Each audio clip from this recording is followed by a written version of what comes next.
안녕하세요. 붓대의 삶이 내게 가르쳐 준 것들 책 이어서 읽어보도록 하겠습니다. 오늘은 제8장 착한 법과 함께 시작할 차례네요. 182페이지 수행의 전부 읽겠습니다. 이 책 첫머리에 붓다가 세상을 떠나기 직전 방랑수행승 수바다에게 진리의 길을 걷는 사람에 대해서 들려준 법문을 소개했다. 인생의 괴로움을 넘어서는 일에 목표를 둬야 한다는 것이었고, 열심히 그 길을 실천하는 사람을 진리의 길을 걷는 사람이라고 부른다는 내용이었다. 붓다의 가르침은 특별한 지식이나 학문을 가르치지 않기 때문에 우파니샤드 철학에서의 스승과 제자 같은 그런 관계는 없었다. 붓다 주변에 모인 초기 입문자들은 같은 길을 걸어가는 동료, 착한 벗이라 불렸다. 요즘은 도반이란 말을 많이 쓰죠. 붓다 자신도 교단의 통솔자라는 의식이 털끝만큼도 없었고, 수행자에 대해서 같은 길을 걸어가는 친구라고 생각하고 있었기 때문이다. 붓다는 높은 곳에서 아래로 내려다보는 시선을 갖지 않고 언제나 사람들을 향해 눈높이를 맞추었다. 새로운 종교를 일으킨 창시자로서의 의식은 없었으며, 따라서 당시 인도의 바라문교와 논쟁하거나 대립하지 않고 오히려 바라문교의 참다운 모습, 참다운 바라문이란 무엇인가를 설했다고 말할 수 있다. 되게 훌륭한 부분이죠. 본인을 스승이나 교단의 최고 영도자 이렇게 생각해서 살 수도 있는데, 같이 수행하는 친구, 도반으로 생각하고 살았다는 것은 그만큼 아상이 없었던 거죠. 근데 지금 저도 그렇고 일반적인 사람들도 아상은 누구나 다 있죠.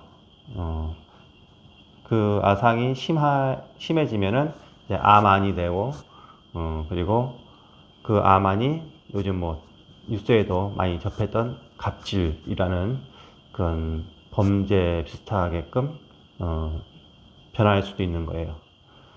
그래서 이 점은 부처님께서 모든 제자들을 제자라 생각 안 하고 같이 수행하는 도반이라고 생각한다는 대목은 깨달은 사람만 할 수 있지 않을까, 그런 생각이 들어요.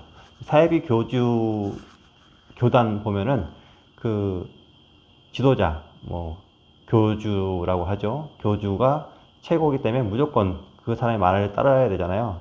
근데 부처님께서는 항상 생각하고 맞는지 안 맞는지 생각해 보고 자기를 따르라고 하지, 무조건 따르라고는 하지 않으셨어요.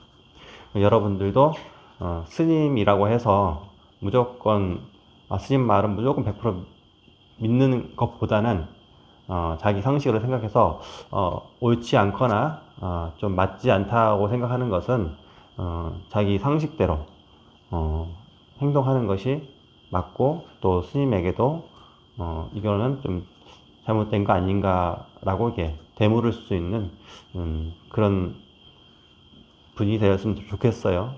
물론 그것을 받아들일 수 있는 스님이 있고 못 받아들이는 스님도 있을 수 있는데, 그거는 여러분들한테 맡기겠습니다. 모든 속박을 끊어버리고 두려움에 떨지 않으며 집착을 넘어서서 얽매이지 않는 사람, 그를 나는 바라문이라고 부른다. 그러니까 보통 이제 바라문 하면 브라만 계급으로 바라문을 이렇게 나누는데, 그냥 계급 자기 태어난 그 태생에 의해서 바라문을 정해지는 것이 아니라, 이런 모든 속박을 끊어버리고 두려움에 떨지 않으며 집착을 넘어서서 얽매이지 않는 사람을 진짜 바라문이라고 부른다라고 말씀하신 거예요. 분노로부터 자유로운 사람, 행동을 삼가며 계율을 받들고 욕심 부리지 않고 몸가짐을 반듯하게 하고 마지막 몸에 도달한 사람, 그를 나는 바라문이라고 부른다. 열심히 수행하고 청정하게 행하며 감각기관을 다스리고 자제할 줄 알면 이로써 바라문이 된다. 이것이 으뜸 가는 바라문의 경지이다. 수타니파타. 그래서 부처님께서는 태생으로 그 계급이나 자기의 그 직업, 직급, 뭐 예를 들어서 직책이라든지 어떤 뭐라고 해야죠? 갑자기 단어가 생각이 안 나네. 신분은 자기의 행위에 의해서 정해지는 것이지 태생으로 인해서 정해지는 것이 아니다라고 말씀하셨거든요. 그래서 부자로 태어난 태생이라 하더라도 부자는 부자로서의 행을 했을 때 진짜 부자인 것이지, 부자지만은 그 가난한 사람처럼 행동한다거나 아니면 진짜 부자 같지 않은 행동을 하면은 진짜 부자가 아니라는 거죠. 부자는 어떨 때 부자일까요? 부자는 베품을 많이 하는 사람을 부자라고 할 수 있을 겁니다. 왜냐하면은 부자는 많이 가졌잖아요. 많이 가진 사람이 많이 베풀 수 있겠죠. 그래서 이제 덕을 가지고 그 사람들에게 덕을 베푸는 사람이 진짜 부자가 아닐까 그런 생각이 들고, 사장도 그렇고 사장으로서의 행위를 해야지 사장이고, 또 직원 중에서도 뭐 간부급이 있고 일반 평사원이 있잖아요. 그 행위를 해야지 거기에 맞는 사람이라고 할 수 있겠죠.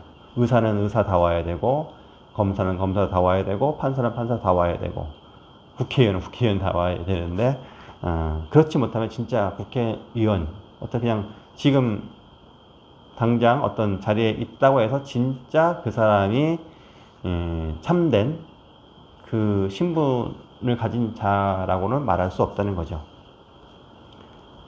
여기에 나오는 바라문은 종래의 인습에 얽매인 바라문이 아니라 진실한 수행자라는 뜻이다.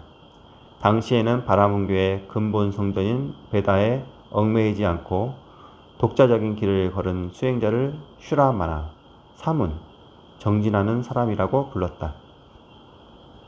붓다는 바로 이와 같은 슈라마나였다. 이에 대해서 진실한 수행승이란 무엇인가 라고 질문하는 유행자 사비아에게 붓다는 이렇게 간절하게 설법하고 있다. 사비아여, 스스로 자신의 길을 만들어 감으로써 완전한 평안에 도달하고 의심을 뛰어넘고 생존과 세멸을 버리고 청정한 행에 우뚝 서서 다시는 미혹한 세상에 태어나지 않는 사람, 이런 사람을 수행승이라 한다. 수타니파타. 붓다의 가르침은 언제나 청정한 행에 닿고 있다. 수행자 난다가 성자란 어떤 사람인가 라고 질문했을 때도 마찬가지였다. 난다여, 세상에서 진리에 도달한 사람들은 철학적 견해나 또는 전승되어 온 학문이나 지식을 얻었다고 해서 성자라 불리지 않는다. 번뇌라는 악마의 군대를 돌파하고 고뇌하지 않고 바라는 것 없이 묵묵히 자신의 길을 걸어가는 사람들, 그런 사람이야말로 성자라고 나는 말한다. 수타니파타. 붓다는 번뇌라는 악마의 군대를 쳐부수고 티 없이 맑은 세계로 나아가라고 설한다. 즉, 열심히 정진하고 노력할 것을 강조하고 있으며 그 정진하는 마당이 바로 착한 벗의 공동체, 바로 상가이다. 이게 상가란 말은 승가. 이에 대해서 주목할 만한 붓다의 설법이 있으니 귀 기울여 보자. 어느 날 시자인 아난다가 붓다에게 물었다. 세존이시여, 착한 벗이 있고 좋은 동료가 있고 좋은 사람들에게 둘러싸여 있으면 그 사람은 이미 청정행을 반은 이룬 게 아니겠습니까? 이에 대해서 붓다는 말했다. 아난다여, 그렇지 않다. 착한 벗이 있고 좋은 동료가 있고 좋은 사람들에게 둘러싸여 있다는 것은 청정행의 전부이다. 착한 벗인 수행승에게는 다음과 같은 일이 일어날 것이다. 착한 벗, 좋은 동료, 좋은 사람들에게 둘러싸여 있는 수행승이라면 8가지 바른 길을 닦게 될 것이다. 그리하여 8가지 바른 길을 번성하게 할 것이다. 쌍유타 니까야. 예, 착한 벗이라는 것은 자기 자신을 바른 길로 인도해 줄 수 있는, 잡아줄 수 있는 그런 친구를 말하죠. 근데 만약에 나를 이렇게 충고해주고 바른 길로 인도해주려고 하는데, 내가 귀찮아, 나 귀찮아. 나 네 말 안 들을 거야. 내가 하고 싶은 대로 할 거야. 하고 자기가 다른 길로 갔다고 하면은 그거는 그 친구의 잘못이 아니죠. 자기 자신의 잘못인 거죠. 그래서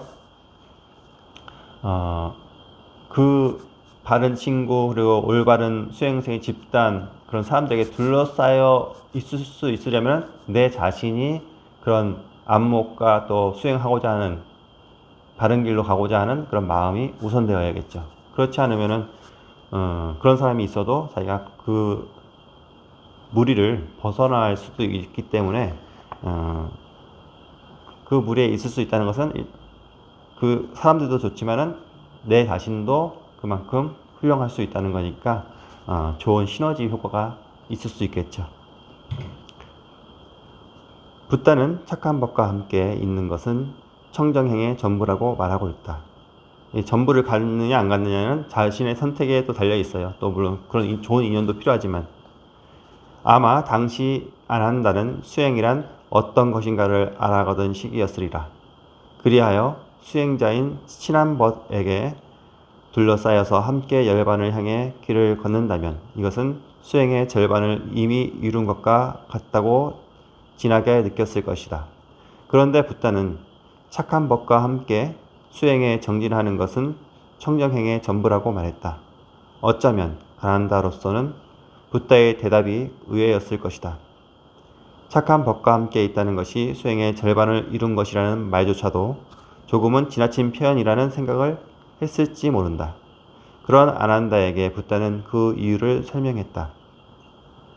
그 이유는 만약 수행승이 착한 벗, 좋은 동료와 함께 한다면 번뇌나 욕정을 떠나서 소멸에 이르는 8가지 바른 길을 닦아서 팔정도를 이야기하죠.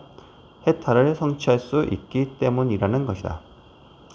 아난다여, 실로 나를 착한 벗으로 삼게 되면 미혹한 세계에 태어나는 성질을 가지고 있는 사람들은 태어나는 일에서 해탈하게 될 것이다. 늙는 성질을 가지고 있는 사람들은 늙음에서 해탈하게 될 것이다. 병이라는 성질을 가지고 있는 사람은 병에서 해탈하게 될 것이다. 죽음이라는 성질을 가지고 있는 사람은 죽음에서 해탈하게 될 것이다. 슬픔, 한탄, 괴로움, 번뇌, 번민이라는 성질을 가지고 있는 사람은 슬픔, 한탄, 괴로움, 번뇌, 번민에서 해탈하게 될 것이다. 착한 벗을 가지고 좋은 동료를 가지고 좋은 사람들에게 둘러싸여 있는 것이 청정행의 전부라고 한 내 말은 바로 이런 의미이다. 쌍유타니까요. 수행승은 붓다를 착한 벗이라고 여김으로써 태어남, 늙음, 병, 죽음의 괴로움에서 해탈할 수 있다. 그러므로 착한 법과 함께 있는 것은 청정행의 전부인 것이다. 불법승 삼보에 대한 신앙의 싹은 바로 이런 배경에서 움튼 것이리라. 불법승 가운데 승은 승가, 즉 수행자의 공동체를 가리킨다. 다시 말해서 이런 공동체야말로 수행의 토대요 건축물이라는 말이다. 그러니까는 승가가 이제 공동체죠. 수행 공동체인데 스님들이 사는 세계가 이제 공동체인데 그것도 이제 좀 맑은 부류가 모이면은 더 공부가 진전이 되겠죠. 뭐 스님들도 인간이기 때문에 훌륭한 분도 있고 또 그냥 평범한 분도 있고 좀 못난 분도 있거든요. 그래서 뭐 그렇게 어우러져서 하는 건데 분위기가 공부하는 분위기면은 그 평범하거나 조금 모자란 그 수행승들도 같이 따라가는 분위기가 될 수 있죠. 그것이 바로 이제 대중의 힘이라고 할 수 있어요. 그래서 이제 일단 내 자신이 조금 남에게 도움이 되는 사람이 돼야 되겠지만은 그렇지 못하다면은 주변에 좀 더 나보다 훌륭하고 올바른 수행의 길로 갈 수 있는 그런 도반들, 그런 수행자들과 함께 사는 것이 아주 좋은 수행 공동체라고 말할 수 있을 거예요. 이제 187페이지 으뜸 가는 바람문 읽어보겠습니다. 고타마 붓다는 초전 법륜의 땅 녹야원에서 5명의 수행자를 지도하여 처음으로 콘단야를 깨닫게 하고 이어서 4사람을 깨달음으로 인도했다. 바야흐로 불교 교단이 이루어지는 순간이다. 그 후 마가다국에서 카사파 사명제가 바라문교에서 개종하여 붓다 교단으로 입문했다. 이렇게 시간이 흐름에 따라 붓다의 인격적인 역량과 그가 체득한 법의 힘에 의해서 사람들이 모이고 그리하여 차츰 거대한 집단이 되어갔다. 그런데 이 집단은 한 군데에 머물러 있지 않고 각자에서 작은 집단으로 이루어졌고 그런 곳을 중심으로 붓다의 가르침을 신봉하는 사람들이 속속 생겨나게 되었다. 초창기 교단은 뭔가 특별한 명칭이 있지 않고 그저 단순히 집단이나 모임이라는 말로 불리고 있다가 시대가 흐르면서 상가, 승가라는 고유 명사로 자리 잡아갔다. 승이라고 하면 승려의 한 사람을 의미하는 말로 생각하겠지만 승의 어원인 상가는 모임, 같은 길을 가는 사람들의 공동체를 의미한다. 상가는 본래 집단, 집회 혹은 회의라는 뜻을 가지고 있었으나 조합, 길드라고 하죠 영어로, 정치적 의미인 공화국을 의미하게 되었다. 그런 양식이 불교 교단으로 흡수되고 있는 것이다. 즉 불교 교단은 오늘날 말하는 민주주의의 성격을 띠었던 것이다. 카리스마를 가진 권력자가 집단을 통제하는 그런 집단이 아니었다. 카리스마를 거부하는 붓다의 성격이 그대로 드러나는 면이라고 할 수 있다. 붓다는 주먹을 휘두르며 듣는 이를 고무시키는 웅변가 스타일이 아니라 온화하게 법을 설하여 들려주며 설득하는 유형에 더 가깝다. 그렇다면 붓다에게 카리스마가 없었을까? 그렇다고 단언할 수는 없지만 붓다가 목표했던 것은 열반 격정이요 자비행이었기 때문에 법의 성격을 봐도 냉정하고 침착한 삶을 지향했던 것이다. 붓다는 특별한 집단이나 종파를 위해 다르마를 설하지 않았다. 붓다가 가르친 다르마는 널리 모든 사람들에게 개방되어 있었다고 말할 수 있다.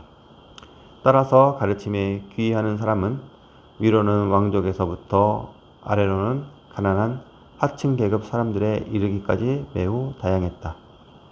불제자 중에는 참으로 다양한 사람들이 있었음을 테라가다는 전하고 있다. 테리가다는 전하고 있다. 근근히 농사를 지으며 끼니를 이었던 과부가 있었는가 하면 천하게 여기는 직업을 가진 사람도 많았던 것 같다. 남편이나 자식을 잃고 망연자실하며 지내던 극빈층 여자도 있었다. 그 중에는 도둑도 있었고 유녀도 있었다. 물론 부자가 기이하기도 했고 무사신분으로 기이한 사람도 있었고 귀족이면서 출가까지 한 사람도 있었다. 이에 대해서는 뒤에 불제자에 대한 이야기를 할 때 다루겠지만 먼저 여기 초기 교단에 입문하는 한 제자를 예로 들어보겠다. 나는 하천한 집안에 태어났고 가난해서 언제나 먹을 것이 모자랐다. 나는 천한 직업을 가졌는데 그것은 바로 시든 곳을 청소하는 일이었다. 사람들이 꺼려하고 싫어하고 경멸하고 욕했다.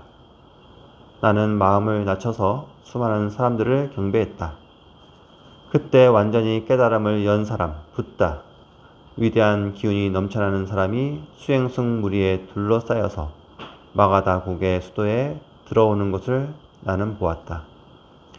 나는 짐을 매달아 어깨에 걸쳤던 막대기를 내던지고 스승에게 경례하기 위해 다가갔다. 나를 가엾게 여긴 까닭에 으뜸가는 사람은 그곳에 멈춰서 계셨다. 그때 나는 스승의 발에 머리를 조아리고 절을 한 뒤에 한쪽에 물러서서 일체 중생들 가운데 으뜸가는 분에게 출가시켜 주십시오라고 간청했다. 그때 자비가 넘치는 스승이시며 모든 세계를 측은하게 여기는 그분은 어서 오너라 수행자여 라고 내게 말씀하셨다. 이것이 나의 수계였다. 테라가타 수니타 장로. 그 뒤에 그는 수행에 매진했고 공양받을 가치가 있는 사람 아라한이 되었다. 열심히 수행하고 청정한 행을 하며 제어하고 조절하면 이로써 바라문이 되는 것이다. 이것이 으뜸가는 바라문이다. 라는 붓다의 이 말은 당시 사회 분위기에서는 폭탄과도 같았다. 천박한 계층 사람에게 바라문이 될 수 있다는 말을 했으니 붓다는 평등 사상을 가진 사람이었다. 저 엄격한 카스트 제도 아래 놓여있던 인도 사회에서 신분 차별을 전혀 개의치 않았던 것이다. 붓다의 평등 사상은 인간은 출신이나 재력에 의해서 귀해지는 것이 아니라 청정한 행에 의해서 귀해진다고 하는 이치로 일관되어 있었다. 그리고 붓다는 수행을 성취한 수니타 장로에게 이 자가 으뜸가는 바라문이다 라고 말하고 있다. 예, 아까 제가 말씀드린 부분이 나왔죠. 청정한 행에 의해서 사람이 귀해진다. 아까 제가 신분이라고 했는데 그 신분이란 말도 맞아요. 그 가르치는 행을 하는 사람은 선생님이고 사람을 병에서 낫게 해주는 사람은 의사라고도 하고 또 약을 지어주는 사람은 약사라고 하고 하잖아요. 그것처럼 나의 행이 누군가에게 내가 학교의 선생은 아니지만 누군가에게 진실이나 진리를 가르쳐 주고 있다면 그 순간만큼은 선생님이고 또 내가 의사는 아니지만은 급하게 다친 사람을 소독하고 응급처치를 해줄 수 있다면 그 사람은 그 당시에 의사가 되는 것이잖아요. 그래서 우리가 분별하고 있는 의사라는 직업, 선생이라는 직업, 뭐 형사, 경찰 이런 직업, 딱 이런 직업에 국한되어 있지 않고 그 사람의 행에 의해서 반대로 검사도 직책이 검사지만은 행동이 범죄자의 행동을 했다면 범인인 것이죠. 그런 것처럼 우리의 신분이나 우리의 가치는 우리의 행에 의해서 결정된다는 것을 알아두시면 되겠습니다.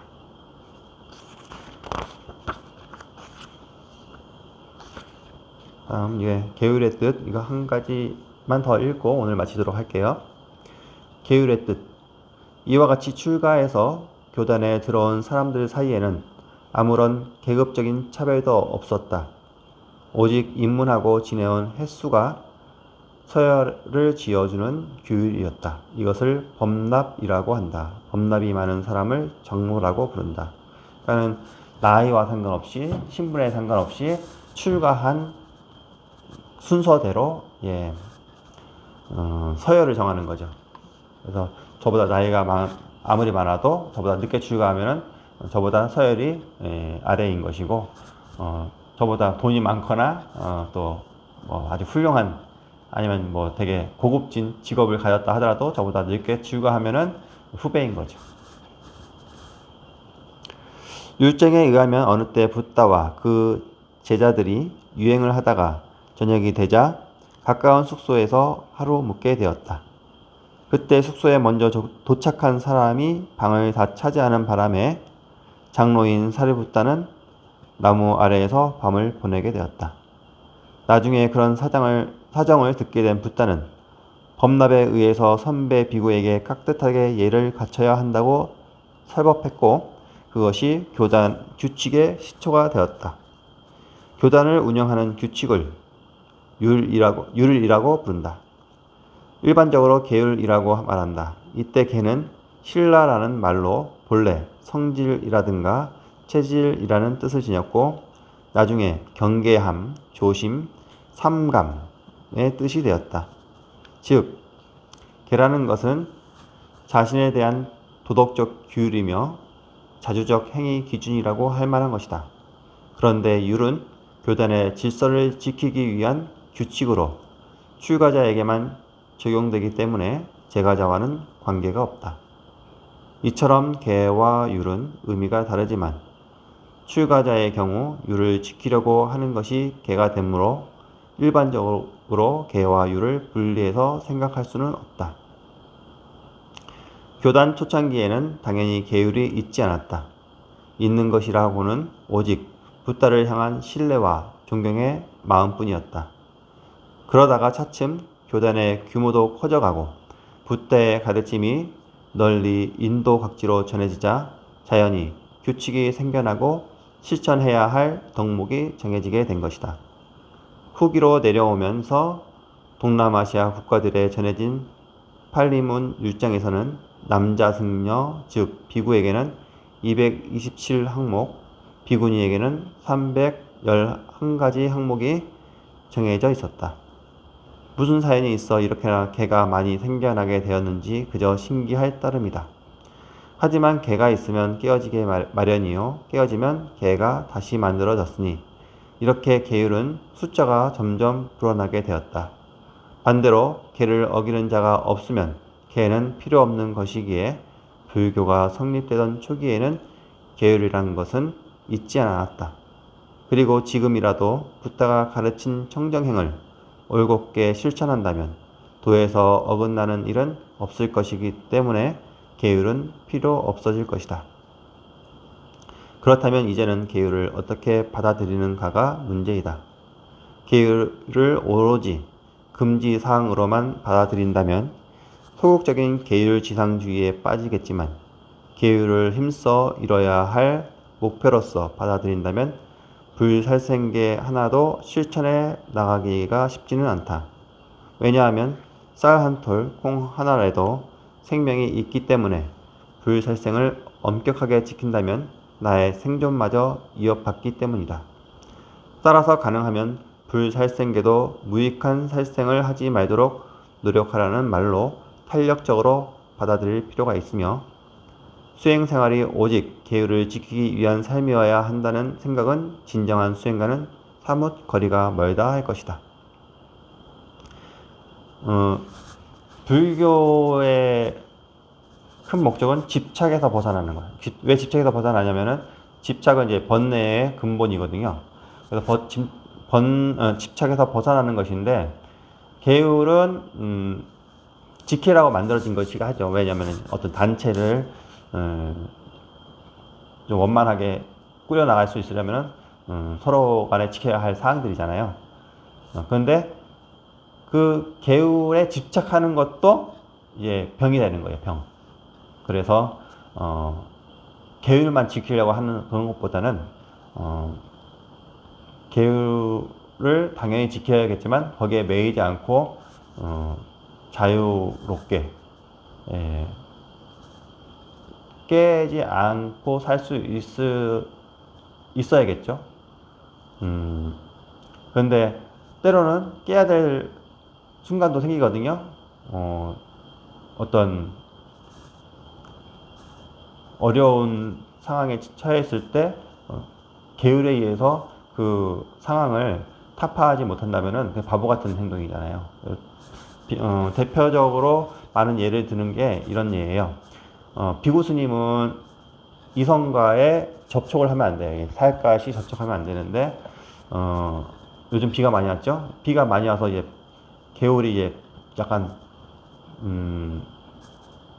넓어지고 유속이 좀 빨라진 상태에서 어떤 아낙네가 건너지 못하고 있을 때 스님이 그 길을 건너가게 돼서 그 아낙네를 업고 건너줬단 말이에요. 그 아낙네의 사정은 건너가고 싶은데 못 건너가니까 남자의 몸은 그래도 좀 튼튼하니까 그 아낙네를 위해서 업어서 건네줬는 어떤 자비행을 한 거죠. 근데 그 자비행을 가지고 너는 왜 계율을 파했냐? 여자와 접촉하면 안 되는데 접촉했기 때문에 너는 파괴생이다라고 한다는 것은 이것은 조금 핵심을 많이 벗어난 핵심 진짜 중요한 게 무엇인지 무엇이 중요한지 이거 무엇이 중요한지 모르는 상황이죠. 불교는 자비의 종교잖아요. 그러면은 계율에 얽매여서 그 자비행을 버리는 것보다는 내가 계율을 잠시 내려놓고 집착을 잠깐 내려놓고 자비행을 하는 것이 오히려 올바른 수행자의 행동이라고 볼 수 있어요. 근데 이제 이걸 막 핑계 삼아서 하면 안 되고 진짜 자비의 심을 가지고 하셔야겠죠. 그게 뭐 스님뿐만 아니라 이제 제가 15개를 받으신 여러분들도 마찬가지예요. 살생도 어쩔 수 없이 더 큰 걸 또 막 어떤 예를 즐기는 게 쉽지 않은데 필요에 의하면은 살생도 할 수 있어야 되는 거죠. 아마 이런 질문도 많이 하시잖아요. 모기도 필요하면은 살생을 해도 됩니다.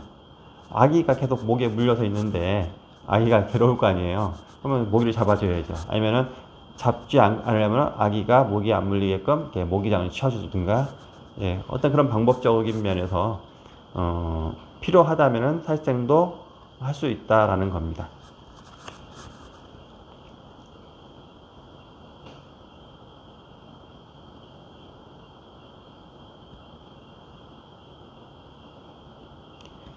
계율은 수행을 완성하는 데 중요한 단서가 된다. 해탈이라는 것이 텅 비고 막막한 경지에 안주하는 것이 아니라 허물을 범할지도 모르는 일상생활 하나하나의 사항에 대해서 부단히 유념하고 주의를 기울이는 가운데 실현해 가는 것이기 때문이다. 훗날 선승들은 정념 상속이라는 말을 자주 썼다. 매 순간마다 정신을 흐트리지 않고 현재 머물고 있는 그곳에서 완전하게 살아간다는 말인데 앞서의 개와 통한다고 할 수 있다. 실라바트라고 하는 장로가 있었다. 그는 아자타샤투 왕의 동생이다. 아자타샤투 왕은 부왕인 빈비사라 왕을 죽이고 왕위에 오른 피비린내 나는 사건의 주인공이며 실라바트는 라자가하 비극의 현장에서 자살까지 기도했지만 붓다의 설득으로 출가해서 코살라국으로 도피했다. 아자타사투는 자객을 보냈지만 장로가 일깨우는 말을 듣고 마음을 고쳐먹었다고 한다. 실라바트는 개에 대해서 이런 노래를 불렀다. 이 세상에서는 개를 잘 배워야만 한다. 개를 실행하면 모든 행운이 찾아오기 때문이다.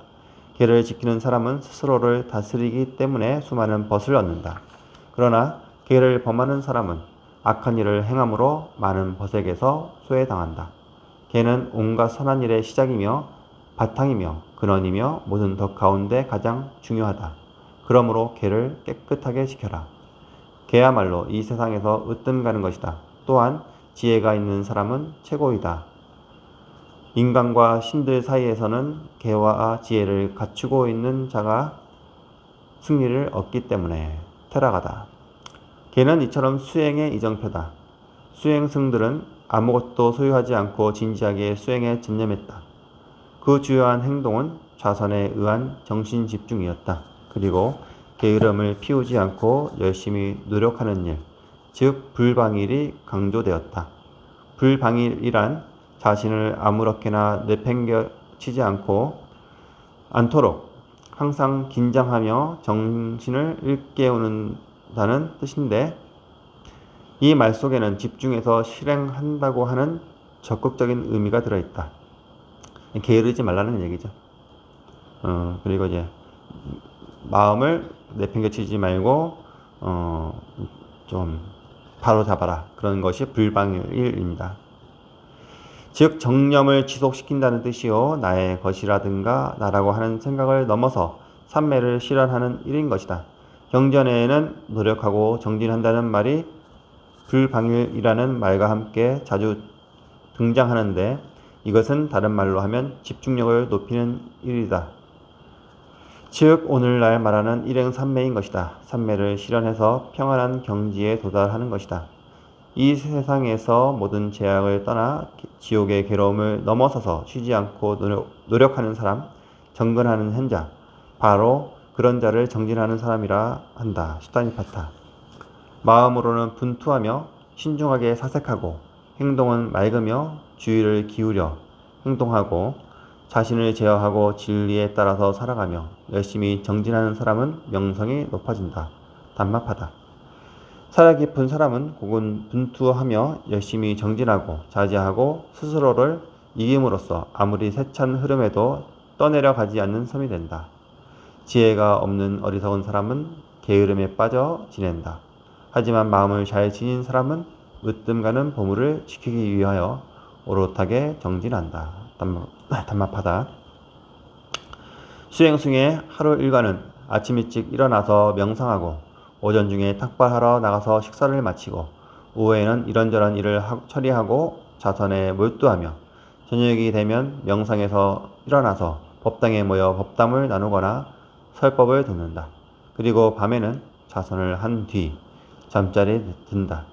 이렇게 단순하고 소박한 생활을 했을 것으로 상상할 수 있다. 밥은 오전 중에 한 번만 먹고 오후에는 절대 음식을 먹지 않았다.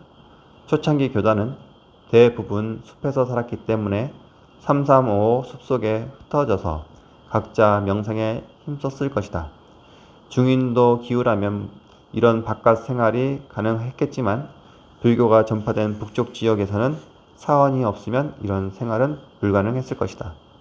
붓다가 교화하던 시절 인도에서도 사원을 기증하는 사람들이 나타났다. 네, 오늘은 여기까지 하겠습니다.